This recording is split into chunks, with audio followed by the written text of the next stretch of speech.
Hello, नमस्ते, good morning, Radhe Radhe. कैसे हो आप सब?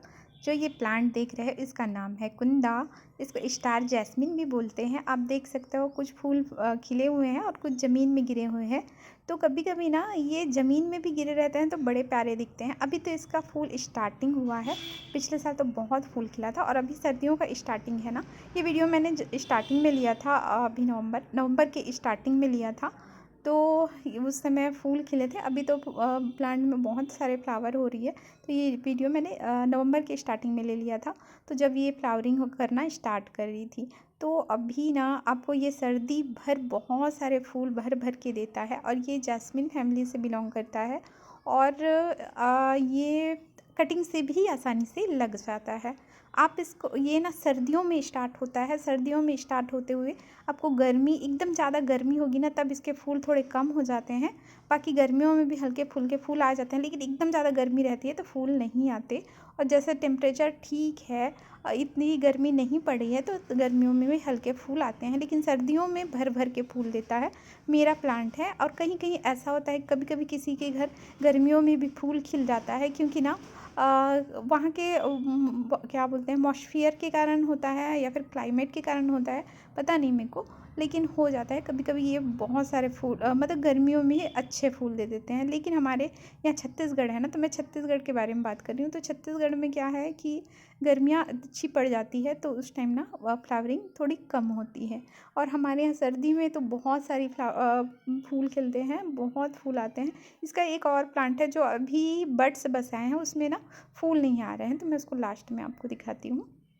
तो इसको मैंने बड़े से गमले में, 12 इंच के गमले में लगाया है। तो आप जहाँ तक हो सके इसको बड़े से गमले में लगाइए। और जैसे ज़मीन में लगा रहे हो तो ज़मीन में भी बहुत अच्छे से ग्रोथ होता है इसका। और ज़मीन में तो बहुत अच्छा ग्रोथ होता है इसका। ये तो अच्छा बड़ा ट्री जैसा बन जाता है। और अभी भी देख रहे हो अच्छा झाड़ीनुमा प्लांट बना हुआ है। जैसे इसकी कटिंग करते जाओ ना तो बहुत अच्छे ब्रांच निकलते हैं और जल्दी ब्रांच निकलते हैं। मतलब 15 दिन में आपको ब्रांच निकाल के दे देगा, नए नए ब्रांच, और एकदम स्पीडली इसके ब्रांच आते हैं। और ब्रांच आएंगे ना तो इसके बड्स भी आएंगे। और बड्स आएंगे तो बड्स ना बंचेस में आते हैं। और जैसे ये ऐसा है कि एक दिन खिलेगा फूल, दूसरे दिन फिर जो नया बड्स रहता है वो तैयार होता ही जाता है। जैसे एक बार इसको खिलने की देरी होती है, फिर ये खिलता ही जाएगा, खिलता ही जाएगा। और इसमें बहुत सारे भर भर के फूल आते हैं। कहना चाहिए सर्दियों का बेस्ट फूल होता है। आपके गार्डन को बहुत सुंदर और बहुत अच्छा दिखाता है। तो आप इसको कटिंग से भी आसानी से लगा सकते हैं। कटिंग से लगा रहे हो तो आप गर्मियों में अवॉइड कीजिए, बाकी सर्दियों में भी आप लगा सकते हो। और बरसात के दिन में भी आप लगा लेना। और इसकी मिट्टी की बात करते हैं तो इसकी मिट्टी वेल्डन ही तैयार कीजिए। वेल्डन मिट्टी रखोगे तो पौधा बहुत अच्छे से चलेगा। और पानी दिन में एक बार ज़रूर ही दीजिए। मेरा मानना है कि पौधे को पानी दिन में ज़रूर देना चाहिए। और बस बरसात का सीज़न है ना, तो बरसात में बारिश होती रहती है, तब उस टाइम देख सकते हो कि मिट्टी गीली है या फिर मिट्टी सूख गई है, तब दे दीजिए। एक दिन छोड़ के दूसरे दिन पानी दीजिए बरसात में। लेकिन अगर लगातार बारिश हो रही है तो पानी देने की ज़रूरत नहीं है। लेकिन जैसे गर्मी है और बहुत ज़्यादा गर्मी है तो आप 2 बार भी पानी दे सकते हो। लेकिन मैं बाकी दिनों में हर दिन पानी डालती हूँ। मतलब एक टाइम डालती हूँ, सुबह डालती हूँ तो सुबह ही डालती हूँ, अगर शाम डाली हूँ तो शाम ही को डालूँगी। मतलब दिन में एक बार पानी ज़रूर दीजिए इसको। और फूलों वाला पौधा है ना, तो आप इसमें गोबर खाद महीने में 1 मुट्ठी डाल दीजिए, या फिर आपके पास वर्मी कंपोस्ट है तो वो उसको भी आप यूज़ कर सकते हैं। और मैं अच्छे फ्लावरिंग के लिए ना इसमें मैं डालती हूँ एप्सम सॉल्ट। एप्सम सॉल्ट आधा चम्मच हर महीना मैं डालती हूँ ये प्लांट में। और ये बहुत सुंदर फूल देता है, क्योंकि बीच में ना ये फ्लावरिंग हो नहीं रही थी, तो मैंने सोचा क्यों फ्लावर इसमें नहीं आ रहा है, तो मैंने एप्सम सॉल्ट डाला। और क्योंकि मैं पिछले साल भी डालती थी तो इस बार भी डालना स्टार्ट की हूँ, तब से इतने सारे बर्ड्स आ रहे हैं। तो हर महीना आप ना एप्सम सॉल्ट आधा चम्मच इसमें डाल दीजिए। बहुत अच्छे से चलेगा, क्योंकि एप्सम सॉल्ट जड़ों को भी मजबूत करता है, इसमें ग्रीनरी बनाए रहता है। जैसे इसके फूल आएंगे ना तो उसके कलर को भी अच्छे से बनाए रखता है। तो ये आप एप्सम सॉल्ट डाल लीजिए। आप उसको जैसे ना इसकी पत्तियों में कभी-कभी भी वो लग जाते हैं, कीड़े लग जाते हैं या फिर एक धब्बे-धब्बे टाइप का इसमें फंगस लग जाता है। तो आप एप्सम सॉल्ट को क्या करोगे कि एक नॉर्मल चम्मच, एकदम भर के चम्मच मत लीजिएगा, नॉर्मल चम्मच एप्सम सॉल्ट ले लेना, क्योंकि वो पाउडर फॉर्म में भी रहता है। तो पाउडर फॉर्म में अगर ठोस है तो आप देख लेना, छोटा सा मात्रा लेना है, जितना एक चम्मच में आ सके उतना मात्रा ले लेना।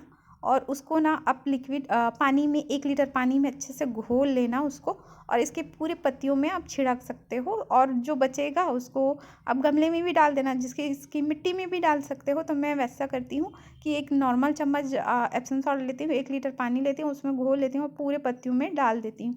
अगर आपके वहाँ फंगस ठीक नहीं हो रहा है तो आप नीम ऑयल का भी छिड़काव कर सकते हैं। 1 हफ्ता छिड़काव करके देखिए, अगर नहीं हो रहा है तो दूसरे हफ्ता भी आप छिड़काव कर लेना, वो ठीक हो जाएगा। नीम ऑयल से अधिकांश फंगस ठीक हो जाते हैं।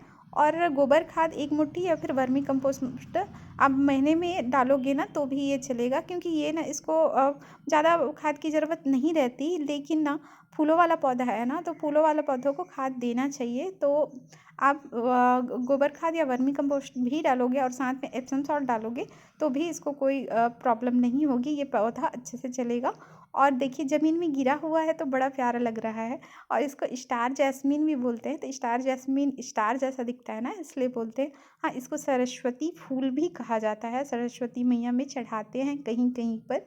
और मेरे पापा भी चढ़ाते हैं, क्योंकि वाइट खिला है ना, तो वाइट मेरे पापा को बहुत पसंद है फूल, तो वो चढ़ाते हैं। और देखिए इसके बर्ड्स है ना जो बंचेस में आते हैं, और ना जैसे ये फूल खिल गए तो ना आप इसके बंचेस को देखना, कब ये थोड़ा सा भूरा भूरा हो जाता है तो आप उस टाइम इसके बंचेस को तोड़ देना या फिर बंच से ना कट कर देना, तो वहाँ से फिर नए ब्रांच आएगा और नए नए फूल खिलेंगे। जो ये ब्रांच देख रहे हैं इसके अंदर से फूल आते हैं, बड्स बनेंगे और फूल आएंगे। और फूल ना एक दिन खिल के झड़ जाते हैं। तो ऐसा नहीं है कि सभी फूल एक साथ खिलेंगे, एक एक करके खिलता है। तो आप जैसे पूरा खिल जाएगा ना तो बंच, ये जो काटा काटा जो बंच बना रहता है, देख रहे हैं ना कांटे कांटे जैसा, वो ना थोड़ा सा मुरझाया टाइप का हो जाता है। तो आप उस टाइम उसको कट कर देना, और तो ना नए ब्रांच आ जाएंगे। और ना पानी की बात होगी, हाँ, आप ना इसको धूप फुल सनलाइट में रखिएगा। इसको 5 घंटे की सनलाइट दीजिए। इसको सेमी सेट में मत रखिए, इसको धूप में ही रखिए। अगर आपके यहाँ अच्छे से पर्याप्त धूप नहीं आती तो ऐसी जगह रखिए जहाँ छन के भी धूप आती हो, लेकिन 4-5 घंटे की धूप इसको चाहिए। और ये देखिए, ये है दूसरा प्लांट। तो इसमें ना अभी बड्स आए हैं, इसमें फूल नहीं आए हैं। तो अभी नए नए बड्स आ रहे हैं, क्योंकि ना मैंने बताया था, बताया कि नहीं, मैंने इसको नवंबर के स्टार्टिंग में इसके वीडियो बनाया था, इसको शूट क्लिक को ले लिया था। तो अब इस जैसे इसको नवंबर है ना, तो स्टार्टिंग है, देखिए इसके बड्स आ रहे हैं। तो ये पूरे सर्दियों में फिर बहुत सारे फूल देगा। और ये भी, इस गमले को भी मैंने बड़े से गमले में लगाया है इस पौधे को, क्योंकि ना इसका पौधा थोड़ा अच्छा बड़ा हो जाता है। तो बड़े से गमले में लगाओगे ना तो ये इसके लिए अच्छा रहेगा। इसको जड़ जैसे फैलेंगे तो पौधा भी अच्छा मजबूत रहेगा, हेल्थी रहेगा। तो ना इसको आप सेमी सेड में मत रखना, आप चाहो तो वर्मी कंपोस्ट में भी डाल सकते हो। और जैसे आप ना क्या बोलते हैं, इसमें ना कोकोपीट अवॉइड कीजिए। जैसे वेल्डन मिट्टी तैयार कर रहे हो ना, तो कोकोपीट मत डालिए, क्योंकि इसको ना ज़्यादा ओवर वाटरिंग का खतरा भी रहता है। तो कोकोपीट मत डाल के आप रेत ही इसमें इस्तेमाल कीजिए। वेल्डन जब मिट्टी तैयार करोगे तो 1 भाग रेत का, 1 भाग मिट्टी का और 1 भाग खाद का। तो रेत के बदले अगर आप कोकोपीट कर रहे हो तो कोकोपीट का इस्तेमाल थोड़ा कम कीजिएगा। और कटिंग से आप आसानी से लगा सकते हैं इसको। और जैसे इसकी हाँ, जूही के बारे में बात करते हैं। तो जूही का प्लांट भी ऐसी ही दिखता है, लेकिन जूही में हल्का सा स्मेल रहता है। और जूही की जो पत्तियां रहती हैं ना, वो जैसे इसमें नोक नोक है इसकी पत्ती के किनारे किनारे, उसका पत्ती ऐसे गोल टाइप का रहता है, जो पिछले साल मेरे पास था और कुछ कारणवश वो ख़राब हो गया। तो जूही और इसमें यही अंतर है। और उसके बड्स ना वाइट कलर में आते हैं और इसके बड्स हल्के पिंक कलर में आते हैं। सॉरी, क्योंकि ना बहुत आवाज़ आ रही होगी आपको, तो रोड के साइड है ना, इस कारण। तो इसके वही अंतर होता है। और इसमें स्मेल नहीं होती, क्योंकि मैंने सूंघ के भी देखा है, तो इसमें सुगंध नहीं आती। और जूही में ना सुगंध आती है, हल्की सी स्मेल रहती है। और ना जूही गर्मियों में स्टार्ट होता है। तो मेरे को थोड़ा-सा कन्फ्यूज़न था, लेकिन जूही गर्मियों में होता था और ये ना सर्दियों में होता है फूल खिलना स्टार्ट, और जूही गर्मियों में अच्छा फूल देता है। तो बस मेरे को 2 अंतर पता है कि जूही और कुंदा में क्या अंतर होता है। और जूही को भी वैसी केयर टिप्स है, आप जूही को भी कटिंग से लगा सकते हो, उसमें भी वैसी खाद डाल सकते हो। और जूही और कुंदा दोनों सेम दिखते हैं, थोड़ा-सा पहचानना डिफरेंट होता है। तो ये वाली कुंदा है और वो वाली जूही है। तो वो उसको भी आप बड़े से गमले में ही लगाइएगा। अगर ये वीडियो आपको अच्छा लगा है तो प्लीज़ लाइक सब्सक्राइब की